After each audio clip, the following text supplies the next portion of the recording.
ऐसी वीडियो रोज देखने के लिए आप मेरी वीडियो को लाइक करें, इस पे कमेंट करें और अपने दोस्तों के साथ शेयर करें।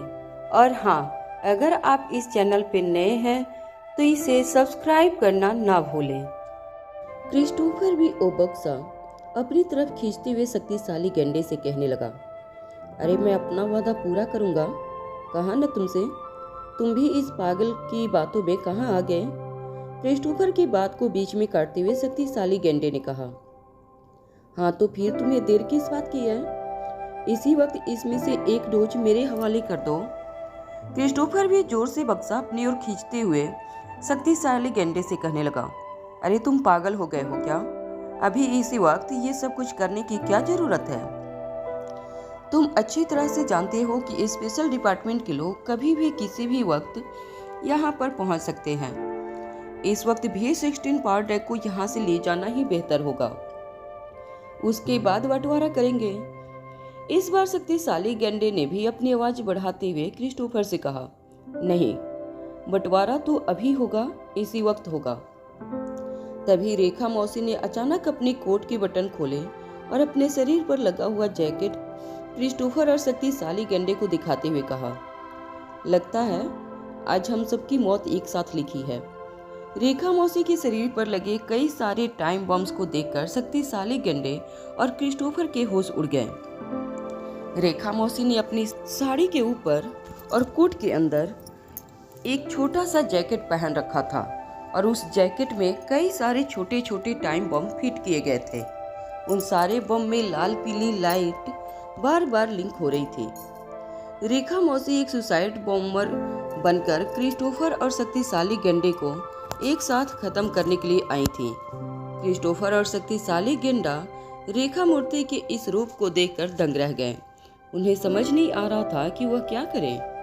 रेखा मौसी के शरीर पर बम देखकर पीछे खड़ी अनिका भी दंग रह गई थी। अनिका ने कभी सोचा भी नहीं था कि ओवरकोट के नीचे रेखा मौसी ने एक ऐसा जैकेट पहन रखा था जिसमें कई किलो बारूद लगा हुआ है। रेखा मौसी को इस तरह पागलपन करता हुआ देखकर क्रिस्टोफर ने रेखा मौसी से कहा, ये क्या कर रही हो तुम? पागल तो नहीं हो गई हो ना कहीं? और जरा समझने की कोशिश करो, अगर तुम मर गई तो तुम अपने परिवार वालों को कैसे मिलोगी? जिस परिवार के लिए तुमने इतना खतरा उठाया यहाँ तक पहुंची हो, अगर तुम मर गई तो अपने उन परिवार वालों को कैसे देख पाओगी? क्रिस्टोफर की बात सुनने के बावजूद रेखा मौसी अपने जगह से टस से मस नहीं हुई। क्रिस्टोफर की आंखों में आंखें डालकर रेखा मौसी ने कहा, मेरा परिवार तो कब का मर चुका है। रेखा मौसी की ये बात सुनकर आसपास खड़े सभी लोग हैरान होकर रेखा मौसी को देखने लगे। क्रिस्टोफर ने अपनी आंखों पर काले मोटे चश्मे जरूर लगाए थे, मगर क्रिस्टोफर के चेहरे के हाव भाव देखकर इतना तो समझ में आ रहा था कि क्रिस्टोफर की ये बात सुनकर दंग रह गया था। रेखा मौसी ने अपनी बात आगे बढ़ाते हुए कहा, मेरे परिवार ने सालों पहले ही मेरा साथ छोड़ दिया था, उन्हें मेरी जरूरत नहीं थी। हाँ, पिछले कई सालों से तुमने मेरे परिवार को नजरबंद करके रखा है, मगर इस बात के लिए मैं तुम्हारा शुक्रिया अदा करना चाहती हूँ। जो सजा मैं अपने परिवार को नहीं दे पाई, कहीं न कहीं तुमने वो पूरी की है। आखिर एक ही ऑर्गेनाइजेशन में काम करने के नाते कहीं न कहीं तुम्हारा ये फर्ज बनता था। रेखा मौसी धीरे धीरे क्रिस्टोफर और शक्तिशाली गैंडे की ओर अपने कदम आगे बढ़ाने लगी। क्रिस्टोफर अपने हाथ के इशारे से रेखा मौसी को अपनी जगह पर खड़े रहने के लिए कहता रहा। वहीं शक्तिशाली गैंडा धीरे धीरे अपने कदम पीछे बढ़ाने लगा। शक्तिशाली गैंडा जानता था कि उसके शरीर में इतनी ताकत थी कि वो अगर किसी ट्रक से भी टकरा जाता है तो वो अपनी जान बचा सकता था, मगर रेखा मौसी के शरीर पर कई किलो बारूद लगा था और शक्तिशाली गैंडा चाहे कितना भी ताकतवर हो, लेकिन वो था तो एक इंसान ही, मांस से बना हुआ इंसान, और उसका शरीर बम के धमाके को नहीं सह सकता था। धीरे धीरे अपने कदम आगे बढ़ा रहे क्रिस्टोफर से रेखा मौसी ने कहा, बचपन में ही खतरनाक ऑर्गेनाइजेशन ने मुझे अगवा कर लिया था। मुझ पर कई तरह के एक्सपेरिमेंट किए गए। उस वक्त इस खतरनाक ऑर्गेनाइजेशन के प्रेसिडेंट तुम्हारे पापा हुआ करते थे। तुम्हारे पापा का दबदबा इतना था कि जो बच्चे गुमशुदा हो जाते थे उनके माँ बाप भी उन बच्चों की मिसिंग रिपोर्ट लिखवाने से डरते थे। मेरे परिवार वालों ने भी कुछ ऐसा ही किया था। मुझे अगवा कर लिया गया था और बस मेरे परिवार वालों ने एक फेंके हुए कागज के टुकड़े की तरह मुझे भी अपनी जिंदगी से हमेशा हमेशा के लिए निकाल फेंका। रेखा मौसी की बातें सुनकर क्रिस्टोफर समझ नहीं पा रहा था कि अगर रेखा मौसी अपनी फैमिली से इतनी नफरत करती थी तो फिर इतनी मुसीबतें उठाकर वो यहाँ तक क्यों पहुंची थी। क्रिस्टोफर बार बार शक्तिशाली गेंडे के हाथ से मेटल बॉक्स को छीनने की कोशिश कर रहा था। वहीं शक्तिशाली गेंडा भी इतनी आसानी से मेटल बॉक्स को अपने हाथ से छूटने देने वाला नहीं था। क्रिस्टोफर ने शक्तिशाली गेंडे की ओर देखकर कहा, अरे पागल मत बनो। अगर हम दोनों यहीं पर ए टग ऑफ वार खेलते रहें तो इस बम के धमाके में दोनों की जिंदगियां यहीं खत्म हो जाएगी। अपनी जिद छोड़ो और इस वक्त इस औरत से दूर हो जाओ। शक्तिशाली गेंडे ने भी क्रिस्टोफर की बात का जवाब देते हुए कहा, मैं भी तुमसे यही कह रहा हूँ। इस वक्त अपनी जिद छोड़ो, ये बक्सा मेरे हवाले कर दो और इस औरत से दूर हो जाओ। जितनी तेजी से शक्तिशाली गेंडा और क्रिस्टोफर रेखा मौसी से अपने कदम दूर ले जा रहे थे, उतनी ही तेजी से रेखा मौसी भी उनके पास आ रही थी। क्रिस्टोफर ने फिर से अपने हाथ के इशारे से रेखा मौसी को अपने पास आने से रोकते हुए कहा, मुझे लगता है तुम पागल हो गई हो, बिल्कुल पागल हो गई हो तुम। ये मत समझना कि तुम ऐसी कहानियां बनाओगी तो मैं डर जाऊंगा। मैं अच्छी तरह से जानता हूँ कि तुम इतने साल हमारी ऑर्गेनाइजेशन की वफादार बनकर, हमारी जासूस बनकर स्वाति मल्होत्रा की दुनिया में सिर्फ इसलिए गई थी ताकि तुम वक्त आने पर ये भी 16 पावर ड्रग हमारे हवाले कर सको। और तुम इतने सालों तक चुपचाप ये काम सिर्फ इसलिए कर रही थी क्योंकि तुम्हारी फैमिली हमारे कब्जे में थी। रेखा मौसी ने इस बात का जवाब देते हुए कहा, बेशक मेरा परिवार तुम्हारी निगरानी में था, मगर वह ऐसो आराम से अपनी जिंदगी बिता रहे थे, बावजूद इसके कि उनके घर की बेटी हमेशा हमेशा के लिए उनसे छीन ली गई थी। मेरे माता पिता, मेरे भाई एक साथ बेहद खुश थे। मेरी छोटी बहन भी मुझसे पूरी तरह से भूल चुकी थी। मैं अच्छी तरह से जानती हूँ कि पिछले कुछ दिनों से तुमने मेरे माँ बाप और छोटी बहन को अपने कब्जे में ही रखा है, मगर तुम चाहे कितने भी चालाक क्यों न हो, अभी इस खेल में तुम मेरे सामने बच्चे ही हो। तुम अब तक एक बात नहीं समझ पाए। अगर इस दुनिया में मेरे पास परिवार कहने के लिए कोई था तो सिर्फ एक नाम था, और वो नाम था स्वाति मल्होत्रा।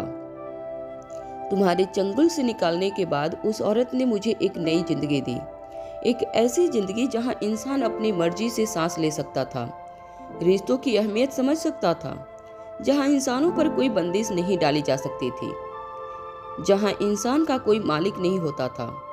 स्वाति मल्होत्रा ने मुझे सिखाया कि इस धरती पर इंसान कैसे जीते हैं।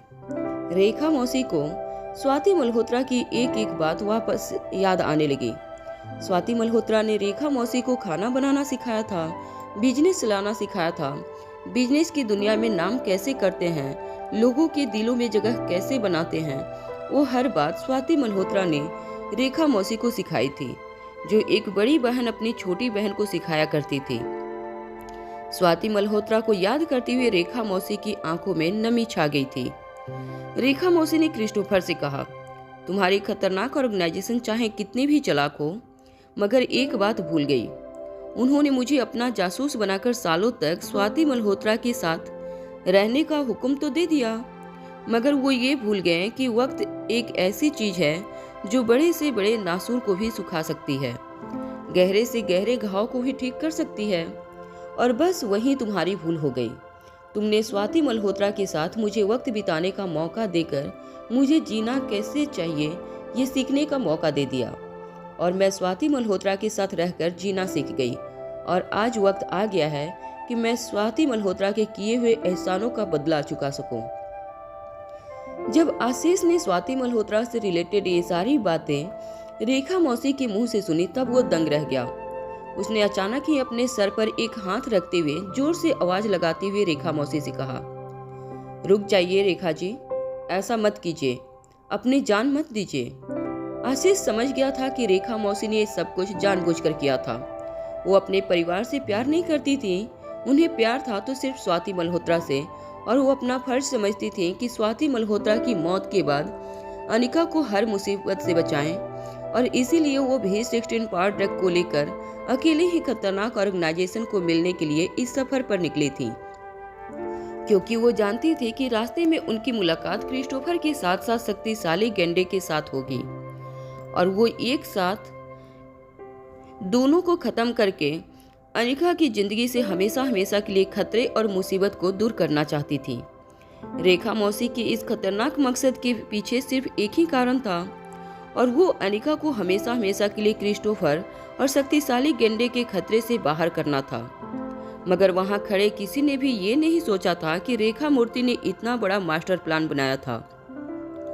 वहां शक्तिशाली गेंडा बार बार क्रिस्टोफर के हाथ से भी 16 पावर ड्रग का मेटल बॉक्स खींचने की कोशिश कर रहा था, मगर क्रिस्टोफर ने भी बड़ी सख्ती से मेटल बॉक्स पकड़ रखा था।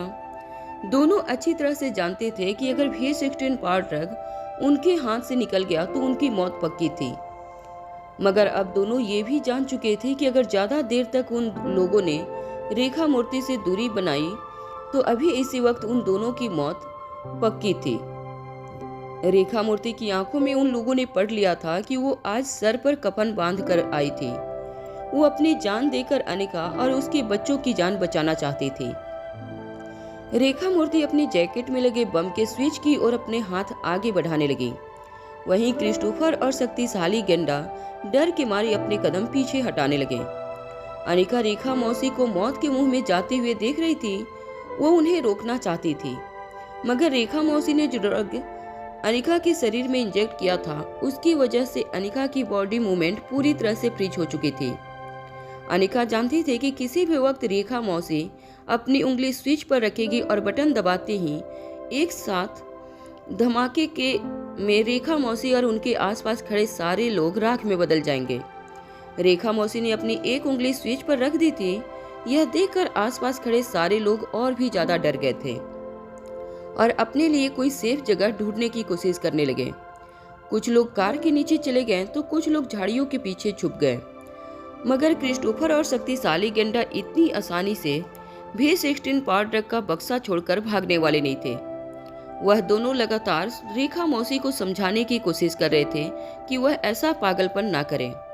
क्रिस्टोफर बार बार रेखा मौसी से यही कह रहा था कि अगर वह मर गई तो कभी भी अपने परिवार का मुंह नहीं देख पाएगी, मगर रेखा मौसी के चेहरे को देखकर ऐसा लग रहा था जैसे क्रिस्टोफर की बातें उनके कानों पर पड़ तो रही थी, मगर रेखा मौसी को उन बातों से कोई फर्क नहीं पड़ रहा था। जैसे ही रेखा मौसी ने जैकेट पर बनी स्विच पर अपनी उंगली रखी, आशीष ने चिल्लाते हुए रेखा मौसी से कहा, रुक जाइए रेखा मौसी, ये मत भूलिए कि उन दोनों के हाथ में इस वक्त जो बॉक्स है उसके अंदर भी 16 पावर ड्रग है, और धमाके की वजह से भी 16 पावर ड्रग भी हमेशा हमेशा के लिए नष्ट हो जाएगा, और अगर भी 16 पावर ड्रग नष्ट हो गया तो अलेक्जेंडर की जान बचाना नामुमकिन हो जाएगा। जैसे ही आशीष डोगरा ने ये बात कही, एक बात बिजली की तरह उनके दिमाग में चमकी। वो अच्छी तरह से जान चुका था कि रेखा मूर्ति ने काफी सटीक प्लानिंग की थी क्रिस्टोफर और शक्तिशाली गेंडे को एक साथ मारने के लिए। जो औरत इतनी अच्छी प्लानिंग कर सकती थी, भला वो इतनी बड़ी चूक कैसे कर सकती थी कि अपने साथ भी 16 पावर ड्रग के असली डोज को हमेशा हमेशा के लिए नष्ट कर दे। जब आशीष को ये बात समझ में आई, तब उसने अपना एक हाथ जोर से कार की बोनट पर दे मारा। उससे बहुत बड़ी गलती हो गई थी। रेखा मूर्ति को अभी अभी उसने जो कहा था, उससे क्रिस्टोफर और शक्तिशाली गेंडे को भी इस बात का अंदाजा हो गया था कि रेखा मूर्ति ने उन्हें जो मेटल बॉक्स दिया था उसके अंदर असली भी 16 पावर ड्रग मौजूद ही नहीं था। जैसे ही उन दोनों को ये बात रियलाइज हुई, उन दोनों ने उस मेटल बॉक्स को अपने अपने हाथों से छोड़ दिया और रेखा मूर्ति से दूर दौड़ने लगे। रेखा मूर्ति भी उनकी ओर तेजी से चलती हुई उनका पीछा करने लगी। रेखा मूर्ति ने बिना कुछ सोचे समझे अपने जैकेट पर लगी स्विच को दबा दिया। जैसे ही रेखा मूर्ति ने अपने जैकेट पर लगी स्विच को दबाया, सभी लोग अपनी अपनी जगह पर स्तब्ध खड़े हो गए। क्रिस्टोफर और शक्तिशाली गेंडा अभी कुछ ही दूरी पर पहुंचे थे।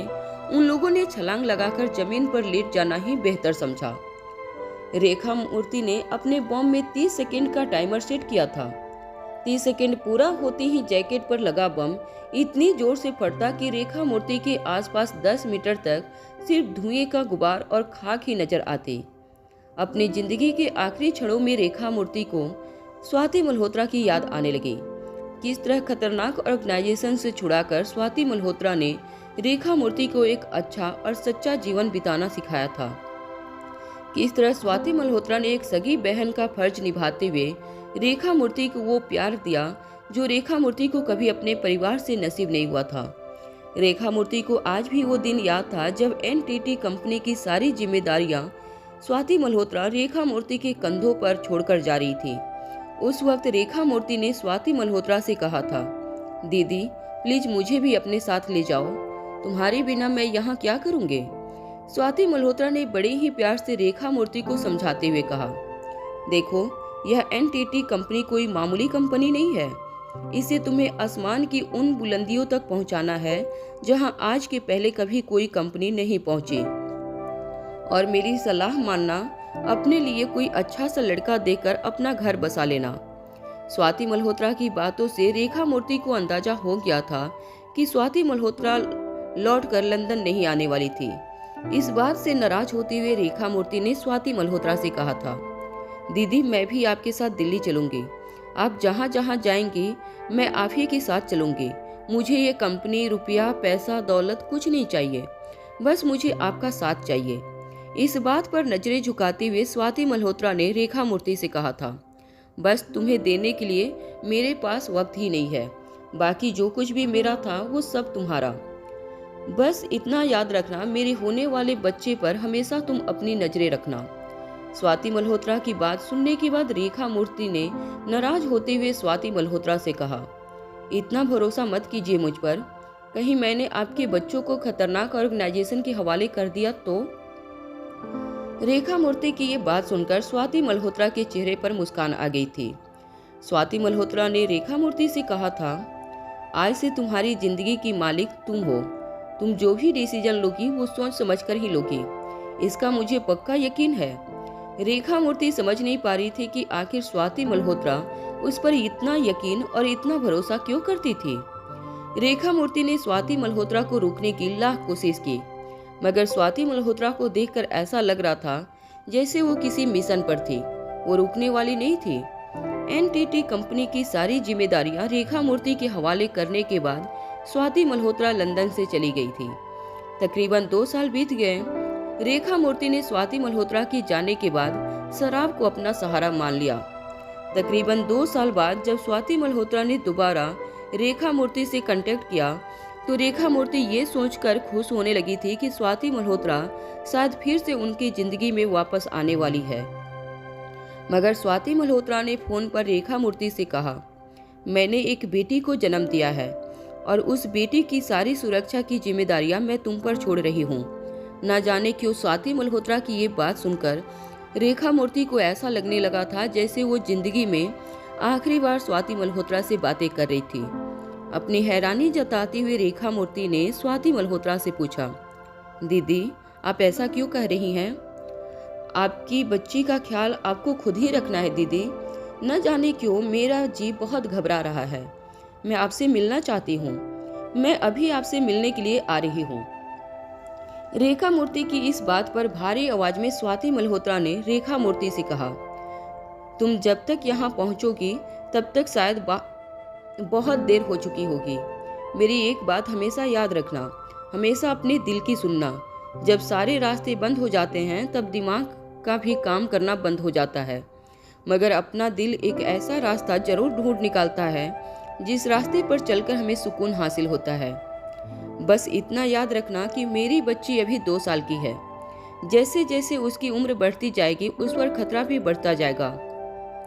तुम बस अपनी नजरें तेज रखना, बाकी उसकी किस्मत उसे अपनी मंजिल की ओर ले ही जाएगी। स्वाति मल्होत्रा के आखिरी शब्द सुनने के बाद रेखा मूर्ति तक सिर्फ स्वाति मल्होत्रा की मौत की खबर पहुंची। अपनी आंखें बंद करके रेखा मूर्ति मन ही मन अपने आप को कहने लगी थी कि पिछले 20-22 साल में जो उसने स्वाति मल्होत्रा की बदौलत गुजारे थे वो उसकी जिंदगी के बेहतरीन साल थे। आज मरने से पहले रेखा मूर्ति के मन में न तो किसी प्रकार का कोई गम था और न ही कोई अधूरी इच्छा। उन्हें बस इस बात का सुकून था कि वो अपने साथ साथ अनिका पर मंडरा रहे खतरे को हमेशा हमेशा के लिए लेकर जा रही थी। मगर कुछ ही देर बाद स्वाति मल्होत्रा के ख्यालों से बाहर निकलते हुए रेखा मूर्ति को रियलाइज हुआ कि 30 सेकेंड बीत चुके थे, मगर अब भी जैकेट पर लगे बॉम्ब एक्सप्लोड नहीं हुए थे। रेखा मूर्ति हैरानी से अपने जैकेट पर लगे बॉम्ब को देखने लगी। आसपास मौजूद सारे लोगों ने अपने आप को रेखा मूर्ति से दूर कर लिया था और जो कुछ नजदीक थे उन्होंने अपने आप को जमीन पर लेटा दिया था। रेखा मूर्ति को समझ नहीं आ रहा था कि ये कैसे हो सकता था। रेखा मूर्ति खुद खतरनाक ऑर्गेनाइजेशन की मेंबर रही थी और वो बम के बारे में काफी कुछ जानती थी। उनकी प्लानिंग बिल्कुल सटीक थी। ये हो ही नहीं सकता था कि बम फेंक निकले। फिर अचानक ही रेखा मूर्ति को कुछ याद आया। उन्होंने पलटकर पीछे खड़ी अनिका की ओर देखा। अनिका काफी रिलैक्स पोजीशन में आज शीश के पास खड़ी थी।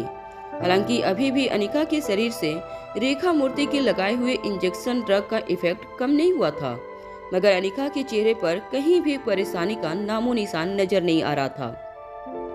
तभी अचानक रेखा मूर्ति को कुछ देर पहले हुई एक घटना याद आई।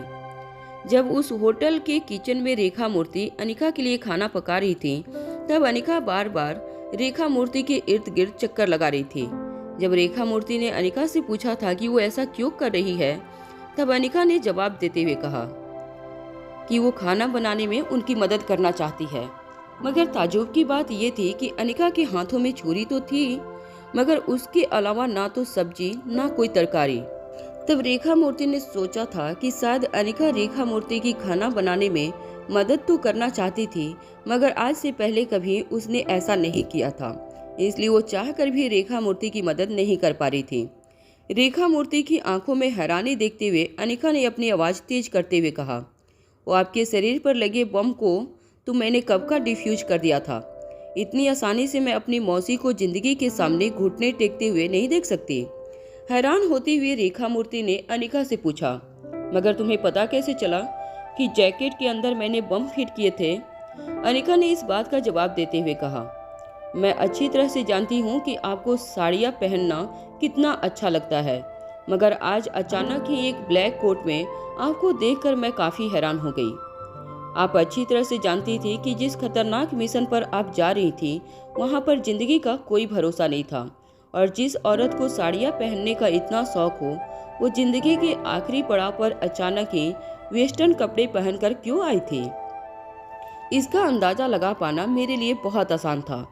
किचन में आपके इर्द गिर्द घूमते हुए मैंने जैकेट में लगी सारी तारों को एक के बाद एक डिस्कनेक्ट कर दिया, और हाथ की सफाई का कमाल देखो, आपको पता भी नहीं चला।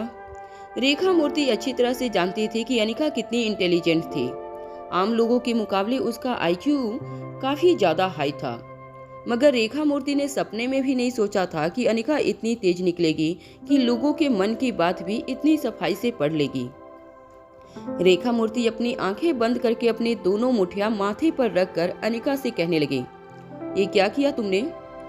हमें इससे बेहतरीन मौका कभी नहीं मिलेगा।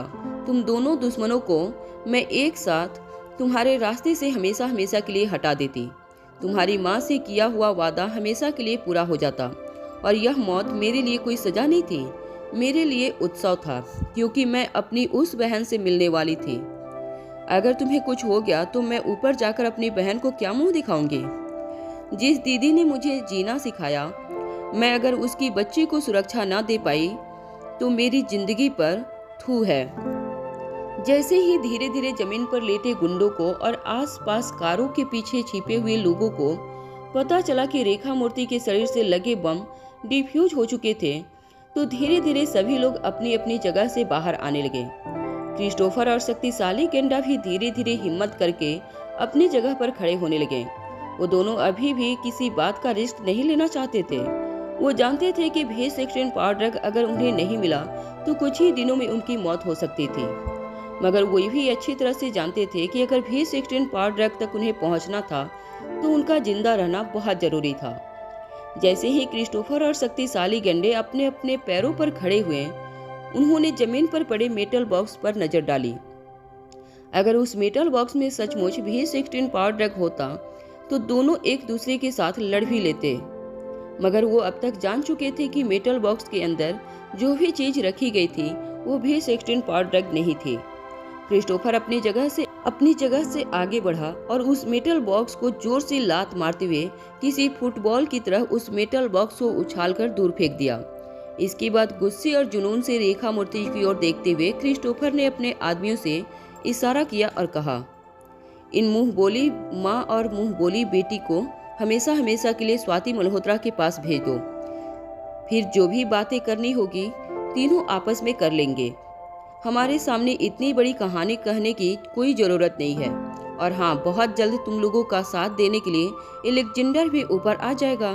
तब तो तुम्हारा पूरा परिवार ऊपर एक हो जाएगा। जमीन पर न मिल सके तो क्या हुआ, आसमान में अपना एक आशियाना बना लेना। जैसे ही क्रिस्टोफर के आदमी रेखा मूर्ति पर अटैक करने के लिए आगे बढ़े, अनिका रेखा मूर्ति के सामने आकर खड़ी हो गई। अपने आदमियों को अटैक करने से रोकते हुए क्रिस्टोफर ने अनिका से कहा, खत्म हो गया है तुम्हारा खेल। इस बाजी में तुम अपना ट्रम्प कार्ड उतार चुकी हो, मगर वो फेल हो चुका है। अब पत्ते शो करने की बारी मेरी है। क्रिस्टोफर की इस धमकी भरी बात को सुनकर अनिका ने भी क्रिस्टोफर की बात का जवाब देते हुए कहा, हर दांव के ऊपर एक दांव होता है। हर पत्ते का एक बाप होता है जो उससे भी ज्यादा भारी पड़ता है। बाजी तो तुम हार चुके हो। अपनी जिंदगी की उल्टी गिनती गिनना शुरू कर दो। अनिका के चेहरे पर कॉन्फिडेंस देकर क्रिस्टोफर और शक्तिशाली गेंडा भी हैरान रह गए। सब कुछ हारने के बावजूद अनिका के चेहरे पर इतना कॉन्फिडेंस कहां से आ रहा था, ये बात उन दोनों की समझ के बाहर थी। तभी अनिका ने अपने कानों में लगाए ब्लूटूथ के जरिए किसी से बात करते हुए कहा, आ जाओ, इट्स सो टाइम नाउ। लंबे बिरान बंजर हाईवे पर अचानक ही तेजी से चल रही कारों की आवाज आने लगी। दूर दूर तक हवा में उड़ रहे धुएं का गुबार नजर आ रहा था। गाड़ियों के साइलेंसर से निकल रही आवाज धीरे धीरे शक्तिशाली गेंडा और क्रिस्टोफर के कानों में बढ़ती जा रही थी। वहां मौजूद सारे लोग हैरानी से अपने पीछे से आ रहे नजारे को देखने लगे। कम से कम 50 से 60 कारें तेजी से अनिका की ओर आगे बढ़ रही थीं। क्रिस्टोफर खतरनाक ऑर्गेनाइजेशन से काफी लोगों को अपने साथ ले आया था, मगर क्रिस्टोफर ने कभी सपने में भी नहीं सोचा था कि अनिका के सपोर्ट में इतने सारे लोग अचानक जंग के मैदान में उतर जाएंगे। तेजी से अपनी ओर आ रही गाड़ियों का काफिला देखकर क्रिस्टोफर और क्रिस्टोफर के गैंग के सभी लोगों के होश उड़ गए। अनजाने में ही सही, सभी लोग अपने अपने कदम पीछे हटाने लगे। तभी एक साथ कई गाड़ियों ने मोड़ पर आकर जोर से ब्रेक मारी। टायरों के घिसने की वजह से 50 गाड़ियों के नीचे अचानक चिंगारियां उड़ती हुई नजर आने लगी। ऐसा नजारा देखकर क्रिस्टोफर के आदमियों के दिल की धड़कनें थमने लगी थी। एक गाड़ी ने अभी पूरी तरह से ब्रेक भी नहीं लगाई थी कि उसके अंदर से एक आदमी उस कार का दरवाजा खोलकर नीचे उतर गया। वो आदमी उम्र में काफी बूढ़ा था, मगर फिजिकली काफी फिट था। उसकी कद काठी लगभग शक्तिशाली गेंडे जितनी ही थी। वहाँ मौजूद ज्यादातर लोग यूरोपियन देशों से थे, मगर अगर वहाँ कोई दिल्ली का इंडियन मौजूद होता तो वो तुरंत पहचान लेता कि लंबी सी कद काठी वाला वो उम्रदराज आदमी और कोई नहीं बल्कि ब्रह्मपुत्र एकेडमी के बलबीर सर थे। तेज चल रही कार से छलांग लगाते ही बलबीर सर ने अनिका की ओर देखकर कहा, आइंदा से मुझे इतनी तेज कार में बिठाया मत करो, मुझे चक्कर आने लगता है। बलबीर सर के साथ साथ ब्रह्मपुत्र एकेडमी के कई मार्शल आर्टिस्ट फूंक फूंक कराटे के दांव पेच करते हुए अपनी अपनी गाड़ियों से उतरे। उन सबकी फिटनेस और उन सबके फाइट करने का तरीका देखकर क्रिस्टोफर की गैंग के लोग परेशान हो गए। इससे पहले कि वो लोग अपनी अपनी बंदूकें ऊपर करके उन पर फायर करना शुरू करते, बलबीर सर के साथ आए हुए स्टूडेंट ने एक के बाद एक क्रिस्टोफर की गैंग के सारे लोगों के हाथ से हथियार छीन लिए। बलबीर सर के साथ आए हुए लोग संख्या में क्रिस्टोफर की गैंग के लोगों से कई ज्यादा थे। अगर फाइटिंग स्किल की बात छोड़ भी दी जाए तो बलबीर सर के साथ आया हुआ संख्या बल क्रिस्टोफर की गैंग पर भारी पड़ने के लिए काफी था। वहां खड़े आशीष ने यह जान लिया था कि जो आदमी अभी कार से उतरा था वो ब्रह्मपुत्र एकेडमी के बलबीर सर थे, मगर वो भी अच्छी तरह से जानता था कि ब्रह्मपुत्र एकेडमी की संख्या बल इतना ज्यादा नहीं था। आशीष समझ नहीं पा रहा था कि बलबीर सर अपने साथ इतने सारे चैंपियन फाइटर्स कहाँ से ले आए थे। तभी एक और गाड़ी से बलबीर सर की ही उम्र का एक आदमी उतरा और अनिका के पास आया। वो आदमी उम्र में भले ही लगभग बलबीर सर जितना था, मगर उनकी फिटनेस और उनका बॉडी देखकर ये कहना मुश्किल था कि उनकी उम्र 45-50 के ऊपर थी। उस आदमी ने बलबीर सर की ओर देखकर कहा, अरे तुम अभी भी वैसे के वैसे ही हो। कौन कहेगा कि तुम ब्रह्मपुत्र एकेडमी के मुखिया हो। अरे तेज स्पीड से अगर तुम्हें इतना डर लगता है तो अपना इलाज करवाओ। नई टेक्नोलॉजी को दोष देने की कोई ज़रूरत नहीं है। आज के ज़माने में अगर जीना है तो रफ्तार तो पकड़नी ही होगी, और तुम्हारी हालत देखकर तो मुझे लगता है कि रफ्तार तो तुम कब के पीछे छोड़ आए। तभी बलबीर सर ने अपनी आवाज़ ऊंची करते हुए उस आदमी से कहा, देखो तुम्हें कोई नॉलेज वगैरह तो है ही नहीं, बस जो मुंह में आए बकते रहते हो। शारीरिक ताकत और शारीरिक फुर्ती इन सब चीज़ों से कोई लेने देना नहीं है। अरे इसे मोशन सिकनेस कहते हैं। मुझे एक नौजवान स्टूडेंट ने बताया है कि इस तरह की परेशानियां तो दुनिया के बड़े बड़े एथलीट को भी होती है। बलबीर सर की बात सुनने के बाद उस आदमी ने बलबीर सर की ओर इशारा करते हुए कहा, अरे जरा देखो अपने शरीर को। लस्सी पी पी के तुम्हारा पेट ऐसा लगने लगा है जैसे कोई लस्सी स्टोर करने का पतीला हो। उस आदमी की बात सुनकर कुछ फाइटर जो अभी अभी उन दोनों के साथ कार से उतरे थे वो हंसने लगे। जो आदमी इस वक्त बलबीर सर का मजाक उड़ा रहा था वो और कोई नहीं बल्कि बलबीर सर का कंपटीटर और सबसे पुराना राइवल सुखवीर था।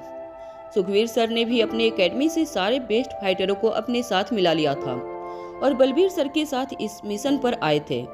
जहां बलबीर सर अनिका के लिए इस जंग में उतरे थे, वहीं सुखवीर सर अपने फेवरेट शाकिर यानी कि सुखवीर सर की एकेडमी के बड़े भैया रोहित के लिए इस जंग में शामिल हुए थे।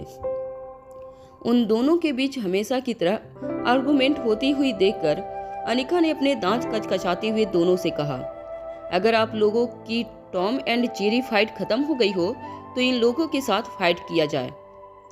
अनिका की इस बात पर बलबीर सर और सुखवीर सर दोनों ने ही अपने होश संभालते हुए अपने अपने शागिर्दों से कहा, बच्चों आज तुम्हारा सबसे इम्पोर्टेंट ट्रेनिंग सेशन है।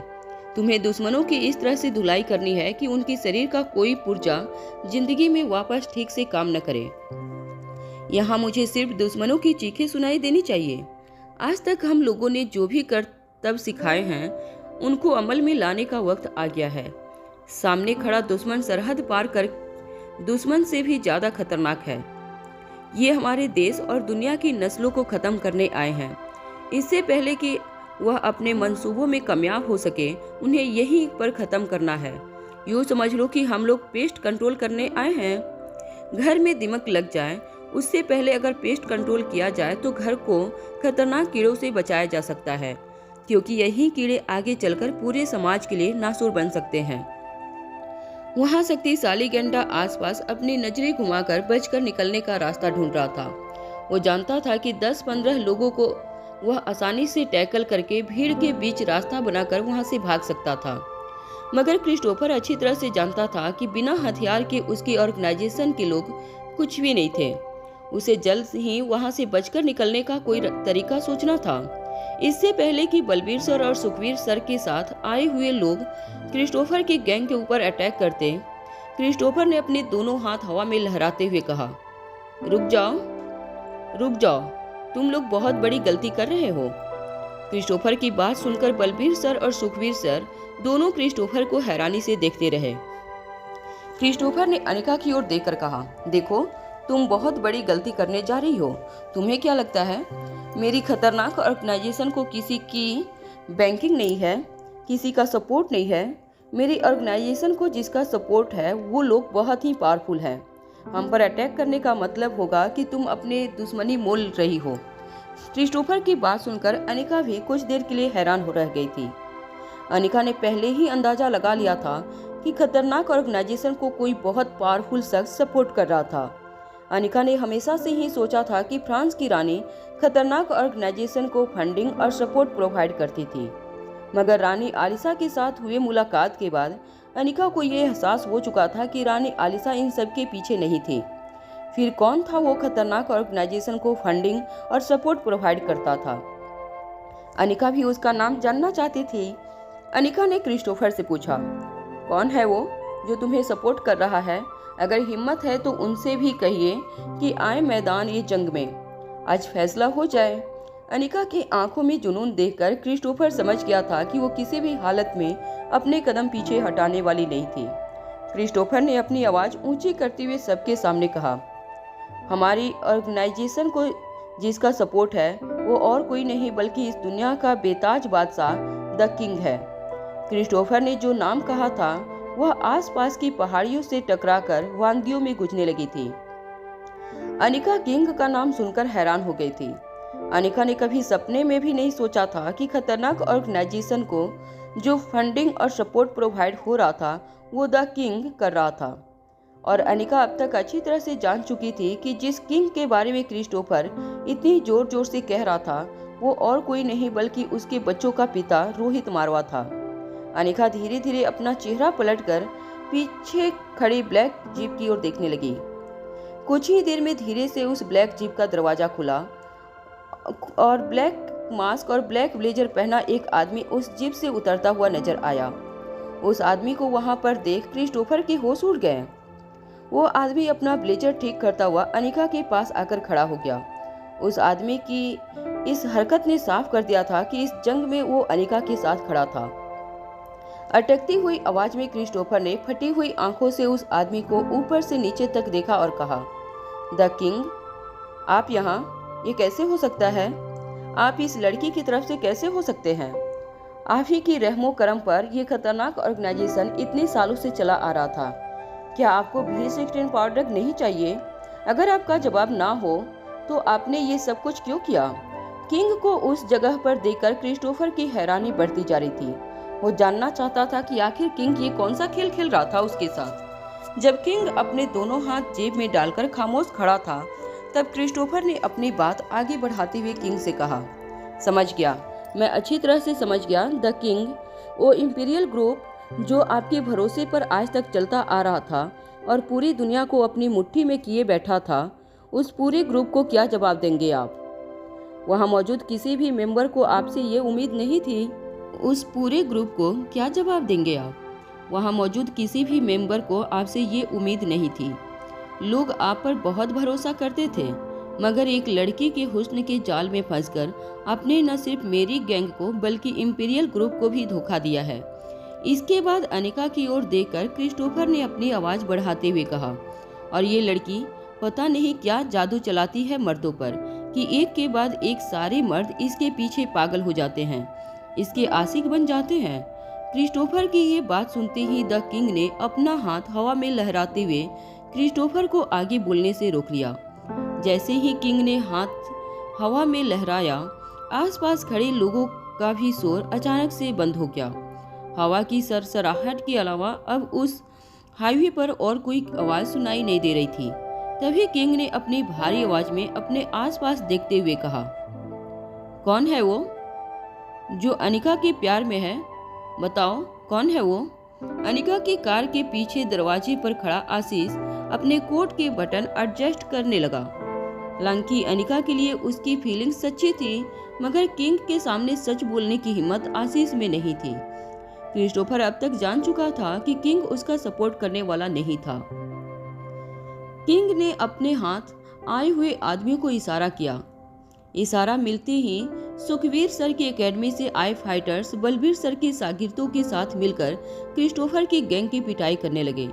संख्या बल इतनी ज्यादा थी कि ताकतवर होने के बावजूद क्रिस्टोफर की गैंग के लोग एक के बाद एक मात खाते जा रहे थे। ये सब कुछ देखकर क्रिस्टोफर हड़बड़ा गया था। वो समझ चुका था कि कुछ देर और अगर वो वहां रुका तो हो सकता है अनिका के साथ आए हुए लोग उसका भी खात्मा कर देंगे। अपने पीछे खड़े शक्तिशाली गेंडे की ओर देखते हुए क्रिस्टोफर ने कहा, चलो दोस्त, यही वक्त है दोस्ती निभाने का। अगर ये जंग अकेले लड़ेंगे तो मरना तय है, अगर साथ रहेंगे तो जीने के चांसेस बढ़ जाएंगे। शक्तिशाली गेंडा अब तक इतना जान चुका था कि वो अगर चाहे कुछ लोगों को अटैक करके भीड़ के बीच से रास्ता बनाकर पहाड़ियों के रास्ते इस सिचुएशन से निकल सकता था। मगर वो ये भी जानता था कि इस वक्त अगर उसने क्रिस्टोफर का साथ नहीं दिया तो ये जंग उसे अकेले ही लड़नी होगी। क्रिस्टोफर के हाथ में हाथ डालते हुए शक्तिशाली गेंडे ने कहा, ठीक है, तो इस जंग में मैं तुम्हारे साथ हूँ। शक्तिशाली गेंडा अब तक इतना तो अच्छी तरह से जान गया था कि अगर वो अकेला ही वहां से बचकर भाग निकलता है तो आगे की जंग उसे अकेले ही लड़नी होगी। ना अब उसे रानी आलिसा का साथ मिलने वाला था और ना ही रॉयल फैमिली की क्लोज सिक्योरिटी गार्ड का नकाब। स्पेसी के जाने के बाद उसके लिए प्लानिंग करना बेहद मुश्किल हो गया था।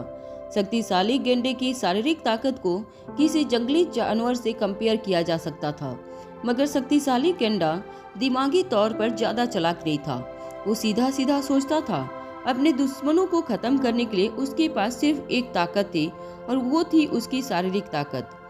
आसपास लड़ते हुए लोगों को देखकर क्रिस्टोफर और शक्तिशाली गेंडे ने एक जगह टारगेट किया। वहां अनिका के साथ आए हुए फाइटर्स कुछ कम नजर आ रहे थे। जब क्रिस्टोफर और शक्तिशाली गेंडा तेजी से दौड़कर उस जगह पर पहुंचे तो अचानक ही 4 लोग उनके सामने आकर खड़े हो गए। जब क्रिस्टोफर और शक्तिशाली गेंडे ने अपनी नजरें उठाकर देखा तो उन्होंने देखा कि Anika, the king, Sukhvir sir और बलबीर सर उनके सामने खड़े थे।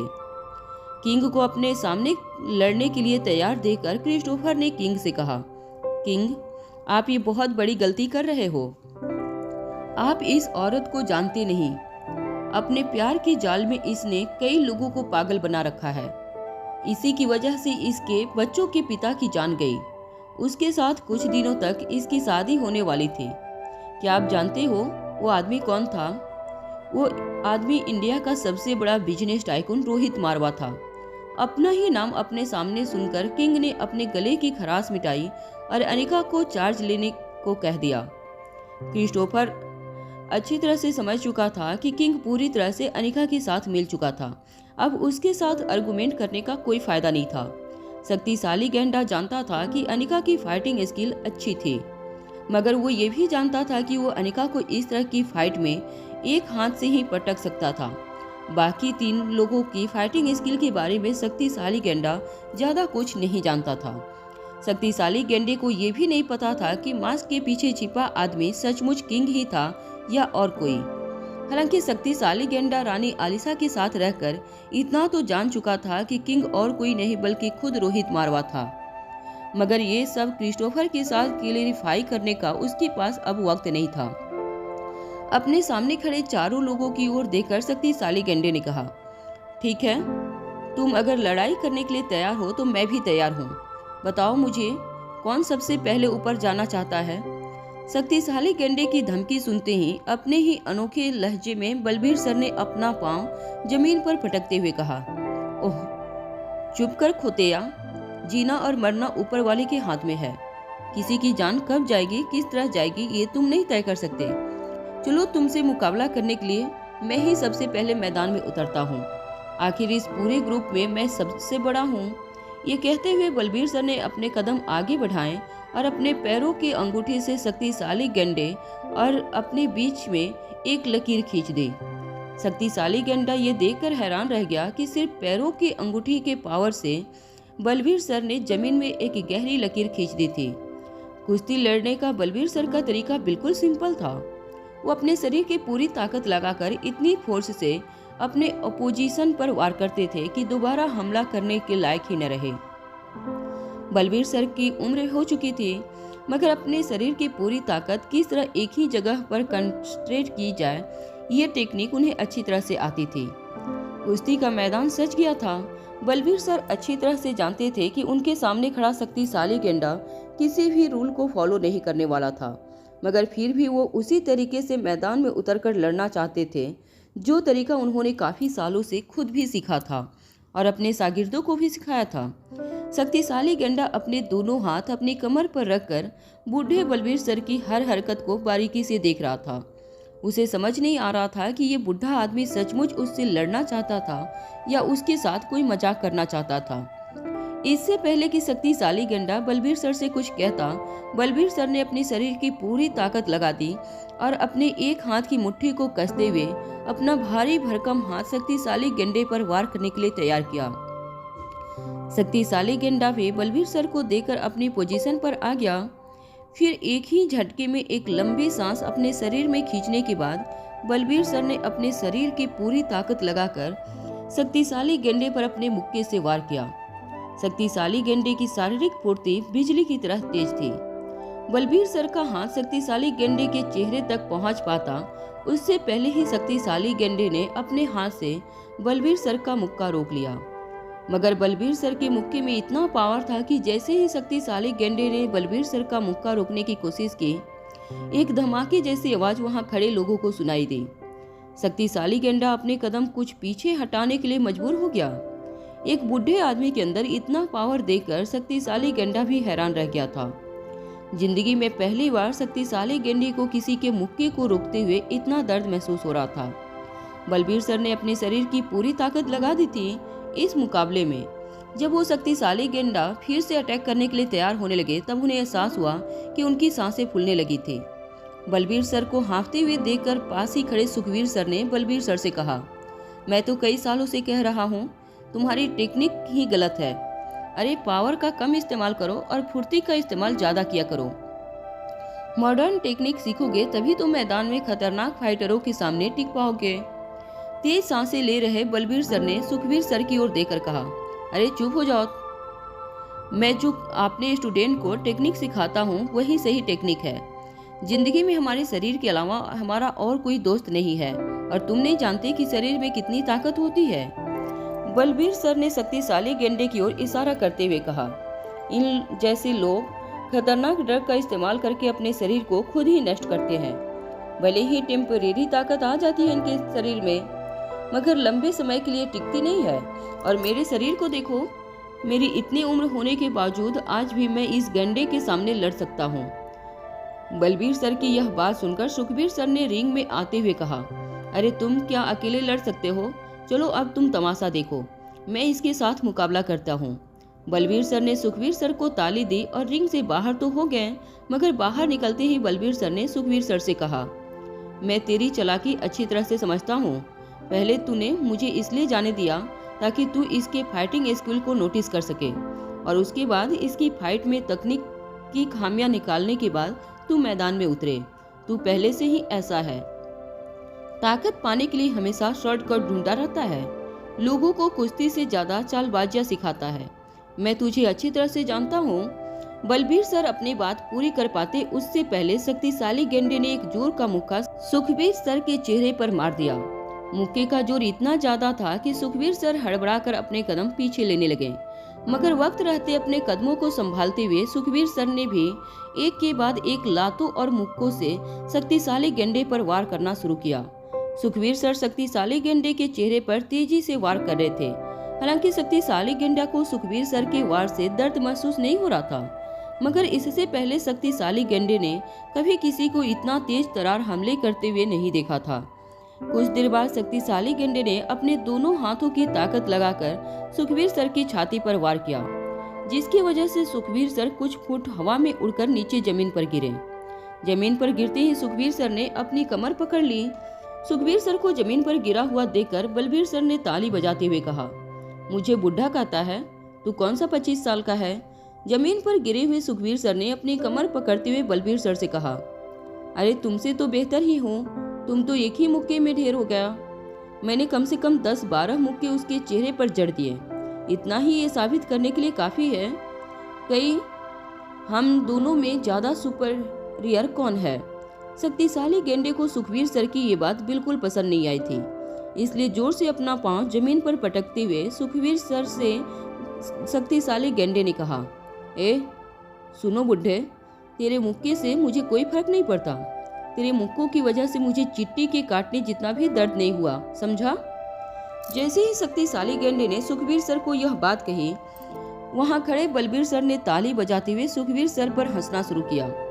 शक्तिशाली गेंडे के लिए अब ये बातें बर्दाश्त से बाहर हो रही थी। उसे समझ नहीं आ रहा था कि दोनों बुढ़े मिलकर उससे लड़ने आए थे या आपस में एक दूसरे की टांग खिंचाई करने आए थे। इतने सीरियस माहौल में भी दोनों बुढ़ों को इतनी मस्ती क्यों सूझ रही थी? ये बात क्रिस्टोफर और शक्तिशाली गेंडे की समझ के बाहर थी। कुछ देर बाद अपनी जगह से खड़े होते हुए सुखवीर सर ने अपना कोट झटका और बलबीर सर की ओर हाथ आगे बढ़ाते हुए कहा, चलो आज सुलह कर लेते हैं। सुखवीर सर की ये हरकत देखकर शक्तिशाली गंडा हैरानी से दोनों बुढ़ों को देखता रहा। सुखवीर सर की ओर अपने कदम आगे बढ़ाते हुए बलबीर सर ने कहा, मेरे दिल के दरवाजे तो हमेशा के लिए खुले हैं, बस तूने ही अपने दिल के दरवाजे बंद कर लिए थे। यह कहते हुए बलबीर सर ने अपना भारी भरकम हाथ सुखवीर सर के हाथ पर दे मारा। दोनों ने एक दूसरे के हाथ को इतनी मजबूती से पकड़ रखा था मानो दोनों के बीच में हवा भी नहीं गुजर सकती थी। इससे पहले कि शक्तिशाली गंडा कुछ सोच पाता या समझ पाता, सुखवीर सर ने आगे बढ़ते हुए बलबीर सर को अपने पीछे से खींचा और बलबीर सर ने अपना पांव हवा में लहराते हुए एक जोर की लात शक्तिशाली गंडे के चेहरे पर मार दी। इस बार लात का इम्पैक्ट इतना ज्यादा था कि शक्तिशाली गंडा 2 बार घूम घूम कर उसी जगह पर फिर खड़ा हो गया। उसे देखकर ऐसा लग रहा था जैसे वो कुछ सेकंड के लिए भूल गया था कि वो कहाँ था। फिर अचानक ही उसके चेहरे पर एक दूसरी जोरदार लात पड़ी। दोनों बूढ़ों को देखकर शक्तिशाली गंडा समझ गया था कि दोनों बूढ़े अब मिलकर उसके साथ लड़ने वाले थे। एक के पास ताकत थी और दूसरे के पास फ्लेक्सिबिलिटी। दोनों अपना तालमेल इतने बेहतरीन तरीके से कर रहे थे कि उन्हें देखकर ऐसा लग रहा था जैसे दोनों सालों से एक दूसरे के साथ पूरी तरह से वाकिफ थे। उन दोनों के मूव इतने बेहतरीन तरह से वो कोऑर्डिनेशन में नजर आ रहे थे कि शक्तिशाली गंडा अपनी शक्ति का इस्तेमाल करके उन पर अटैक करे उससे पहले बलबीर सर का हवा में लहराता हुआ मुक्का या लात उसके शरीर से टकरा जाता। हालांकि शक्तिशाली गंडा को अभी भी शारीरिक दर्द महसूस नहीं हो रहा था, मगर वो किसी तरह उन दोनों बुढ़ों के अटैक को रोक नहीं पा रहा था। वो अच्छी तरह से जानता था कि अगर उसने दोनों में से एक को भी एक जोरदार पंच मार दिया तो पूरा खेल वहीं खत्म हो जाएगा, क्योंकि दोनों मिलकर तो शक्तिशाली गंडे के साथ कुछ पल तक मुकाबला कर सकते थे, मगर दोनों अकेले शक्तिशाली गंडे के सामने कुछ भी नहीं थे। शक्तिशाली गंडे ने अपना एक हाथ सुखवीर सर के गले की ओर बढ़ाया। तभी मौका देखते हुए बलबीर सर ने सुखवीर सर के कंधे पर हाथ रखकर हवा में जोर की छलांग लगाई और इतने बूढ़े और भारी भरकम आदमी को हवा में छलांग लगाता देखकर शक्तिशाली गंडा एक सेकंड के लिए हैरान रह गया। सुखवीर सर की ओर बढ़ते हुए उसके हाथ वहीं अटक गए और तभी उसे अपने घुटनों में जोर का दर्द महसूस होने लगा। बलबीर सर ने हवा में उछलकर एक काफी भारी और ताकतवर लात शक्तिशाली गंडे के जांघ पर मारी थी। उस लात का इम्पैक्ट इतना ज्यादा था कि शक्तिशाली गंडा अपनी जांघ पकड़कर कुछ देर के लिए झुक गया। मौका देखते ही बलबीर सर ने दोबारा सुखवीर सर का हाथ पकड़ा और शक्तिशाली गंडे की दूसरी जांघ पर वार कर दिया। जमीन पर आने के बाद बलबीर सर ने अपनी जांघों पर हाथ पटकते हुए कहा, देखा, ये सारी विद्या हमारे पुराणों में लिखी गई है। ताकतवर आदमी को कमर से मत तोड़ो, उसे उसकी जांघ से तोड़ो, वो खुद ब खुद नकारा हो जाएगा। शक्तिशाली गंडा अभी भी समझ नहीं पा रहा था कि इतनी खतरनाक सिचुएशन में भी बलबीर सर बार बार लोगों को मार्शल आर्ट की ट्रेनिंग क्यों दे रहे थे। शक्तिशाली गंडे के लिए अब ये तमाशा बहुत हो गया था। उन्होंने एक जोर की दहाड़ लगाई और अपने पैरों पर खड़े होते हुए सुखवीर सर और बलबीर सर की ओर अपना हाथ बढ़ाना शुरू किया, मगर तभी एक झटके से शक्तिशाली गंडा जमीन पर गिर गया। जैसे ही शक्तिशाली गंडा अपने घुटनों के बल जमीन पर गिरा, उसके भारी भरकम शरीर की वजह से आसपास खड़े लोगों को भूकंप का झटका महसूस होने लगा था। शक्तिशाली गंडे के शरीर से जैसे जान ही निकल गई थी। उसके दोनों घुटने पूरी तरह से कमजोर पड़ गए थे। ऐसा लग रहा था मानो घुटनों के आसपास की हड्डियां डिसलोकेट हो गई थी। शक्तिशाली गंडे ने कई बार अपने आप को संभालकर फिर से मैदान में उतरने की कोशिश की, मगर वह अपनी टांगों पर खड़ा होने में पूरी तरह से असमर्थ हो रहा था। तभी आसपास में एक दूसरे को ताली देते हुए बलबीर सर और सुखवीर सर शक्तिशाली गंडे के सामने देखकर हंसने लगे। सुखवीर सर ने बलबीर सर के कंधे पर हाथ रखते हुए कहा, देखा, मैंने तुमसे कहा था ना, अगर हम दोनों मिल जाएं तो इस दुनिया की कोई ताकत मैदान ये जंग में हमें हरा नहीं सकती। हम दोनों एक टीम बनकर लड़े तो देखो दुश्मन की क्या हालत हो गई। जिसे लोग दुनिया का सबसे खतरनाक आदमी समझ रहे थे, वह आज हमारे सामने घुटनों के बल बैठा है। मुझे लगता है हमारी टीम काफी आगे तक जाएगी। अपने कंधे से सुखवीर सर का हाथ हटाते हुए अपने अलग ही लफ्जे में बलबीर सर ने कहा, ओए चुप कर कोयता, तुम्हारे साथ टीम बना लूंगा। इतने बुरे दिन आ गए हैं मेरे। यह तो मेरी वजह से तुम्हें इस फाइट में कामयाबी मिली है। वरना पता नहीं तुम्हारी क्या हालत कर देता यह राक्षस। बलबीर सर के गुस्से को देखकर अनिका काफी परेशान हो गई थी। बलबीर सर ऐसे नाजुक मोड़ पर भी सुखबीर सर को नीचा दिखाने के लिए कोई कसर नहीं बाकी रख रहे थे, मगर सुखबीर सर ने समझदारी दिखाते हुए फिर से बलबीर सर के कंधे पर हाथ रखकर बड़े ही आराम से कहे, अरे भाई, अब हमारे दिन कहाँ रहे, बचे कुछ ही दिन दोस्ती के सहारे गुजार लेंगे और फिर ब्रह्मपुत्र एकेडमी की सारी जिम्मेदारियां और मेरी एकेडमी की सारी जिम्मेदारियां अब इन दोनों पति पत्नी को निभानी चाहिए। क्या कहते हो तुम? जिंदगी में पहली बार बलबीर सर सुखबीर सर की किसी बात से सहमत थे।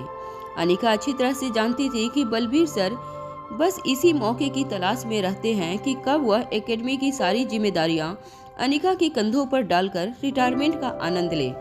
इससे पहले कि बलबीर सर अनिका से कुछ कह पाते, तभी अचानक जमीन पर गिरे हुए शक्तिशाली गेंडे ने अचानक अपनी जेब से कुछ निकाला और अपने मुंह में डाल लिया।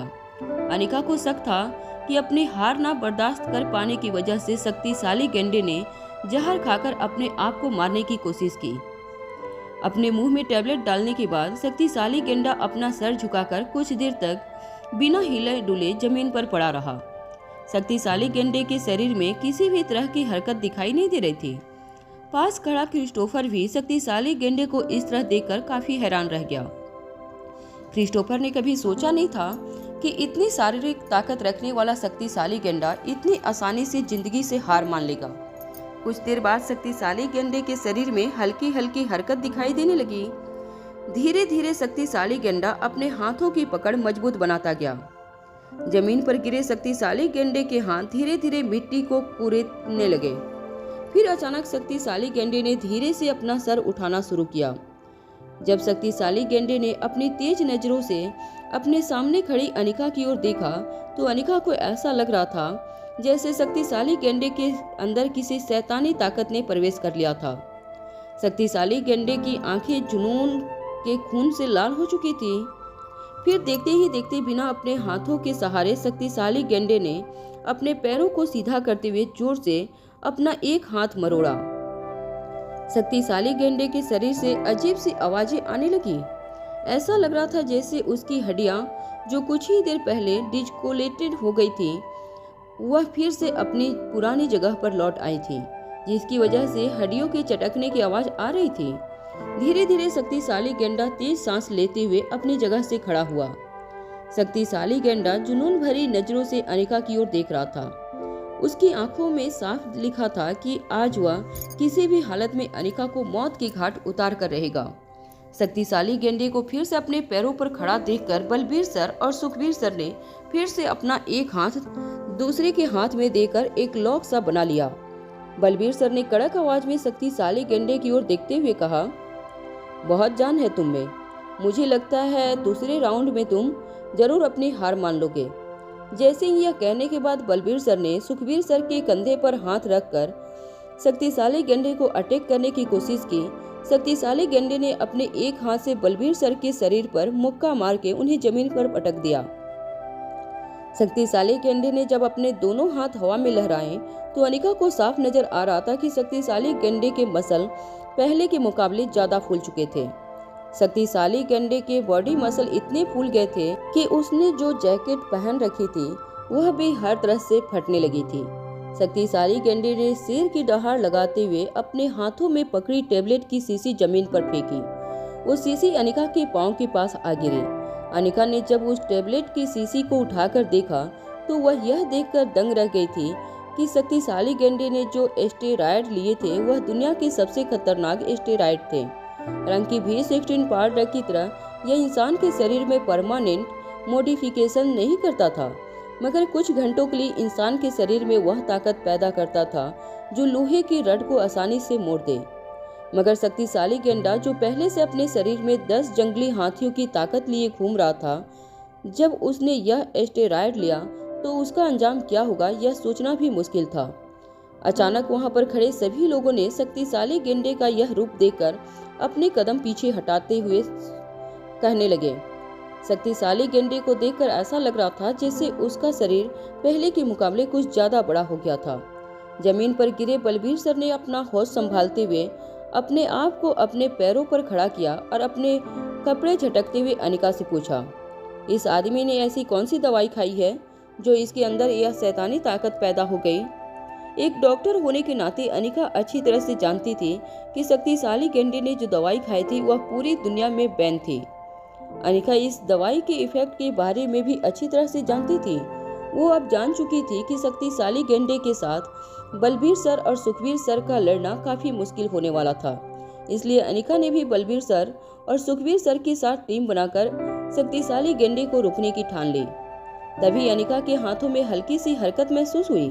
अनिका के ठीक बगल में खड़ा रोहित यानी कि मास्क लगाया हुआ द किंग अनिका का हाथ पकड़कर अनिका के साथ इस लड़ाई में शामिल हो चुका था। अनिका जानती थी कि अगर वह चारों मिलकर शक्तिशाली गेंडे का मुकाबला करें तो हो सकता है कि वह लोग शक्तिशाली गेंडे को पछाड़ने में कामयाब हो जाएं।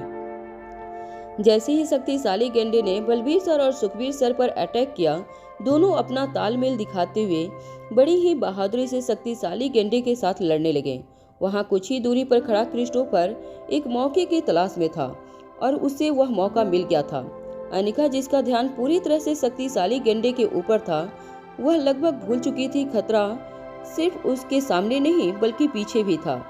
मौका देखते ही क्रिस्टोफर ने अपने पैरों के पास पड़ा एक रॉड उठाया और धीरे से अनिका के सर पर पीछे से वार करने के लिए आगे बढ़ा। जैसे ही क्रिस्टोफर ने अनिका के सर पर हमला करने की कोशिश की, क्रिस्टोफर की छाती पर जोर का मुक्का पड़ा। जब अनिका ने क्रिस्टोफर की चीख सुनकर पीछे देखा, तब अनिका को एहसास हुआ कि क्रिस्टोफर अनिका पर पीछे से अटैक करने वाला था। उसके अटैक को सूरज ने नाकाम कर दिया था। सूरज और क्रिस्टोफर एक दूसरे के साथ फाइट में उलझ गए। अनिका जानती थी कि क्रिस्टोफर शक्तिशाली गेंडे जितना ताकतवर नहीं था, मगर क्रिस्टोफर इतनी आसानी से हार मानने वाला नहीं था। देखते ही देखते क्रिस्टोफर अपने मुकाबले में सूरज पर भारी हो गया। क्रिस्टोफर भले ही ज्यादातर बंदूकों का सहारा लेकर अपने दुश्मनों से लड़ना पसंद करता था, मगर ऐसा नहीं था कि मार्शल आर्ट में क्रिस्टोफर बिल्कुल जीरो था।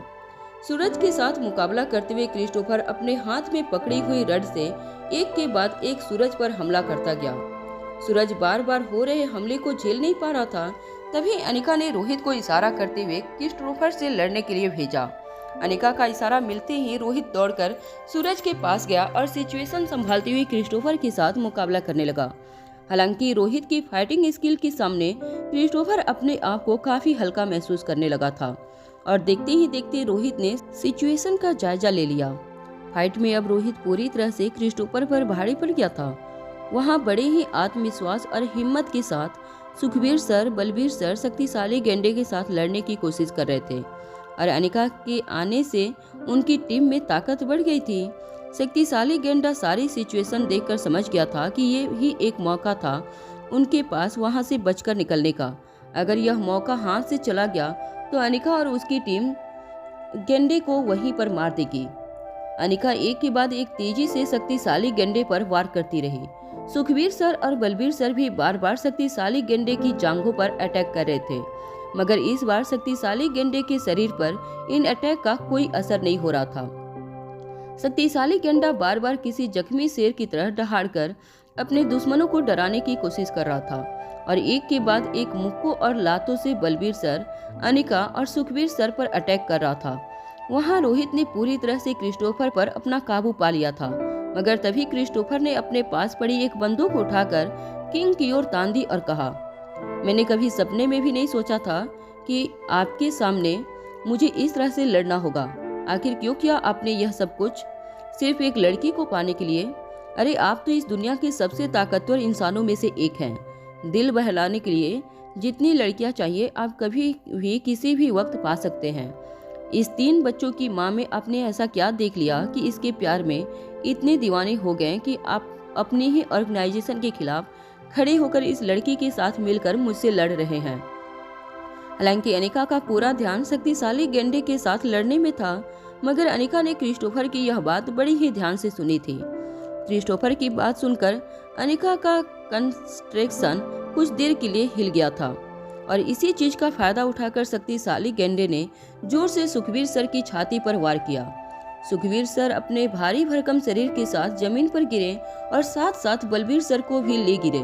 वैसे दोनों फिजिकली काफी ताकतवर थे, मगर दोनों की उम्र ज़्यादा होने की वजह से उन्हें वापस अपने पैरों पर खड़ा होने में नौजवान लोगों से कुछ ज़्यादा वक्त लगता था। इसी गैप के बीच शक्तिशाली गेंडे ने अपने दोनों हाथों से अनिका के सर पर वार करने की कोशिश की, मगर अनिका ने छलांग लगाते हुए शक्तिशाली गेंडे के कंधे पर पांव रखकर उसे अपने पीछे की ओर धकेल दिया।